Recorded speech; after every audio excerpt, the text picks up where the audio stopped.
ഞങ്ങളത് ആലോചിച്ചുകൊണ്ടിരിക്കുക.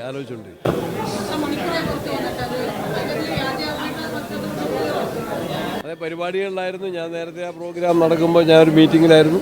ഇപ്പം നിങ്ങൾ കണ്ടതാണ്, ഇവിടെ മീറ്റിങ്ങിലാണ് എല്ലാവരും. ഇന്നത്തെ ദിവസം ശനിയാഴ്ച നേതാക്കന്മാരെല്ലാം ഓരോ പരിപാടികളിലാണ്. ഞങ്ങൾ ഫോണിൽ ബന്ധപ്പെട്ടുകൊണ്ടിരിക്കുന്നുണ്ട്. ഇപ്പോൾ തന്നെ ഞാൻ AICC നേതാക്കന്മാരുമായിട്ട് ബന്ധപ്പെട്ടിട്ടുണ്ട്. അതിന് ഉചിതമായിട്ടുള്ള നടപടി എടുക്കും. അത് നിഷേധിച്ചിട്ടില്ല ഇതുവരെ ആരും.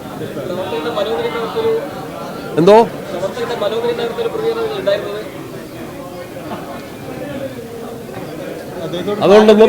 ഇതുകൊണ്ടൊന്നും ഉണ്ടായിരുന്നതല്ല കോൺഗ്രസ് പ്രവർത്തകരുടെ മനോവീര്യം.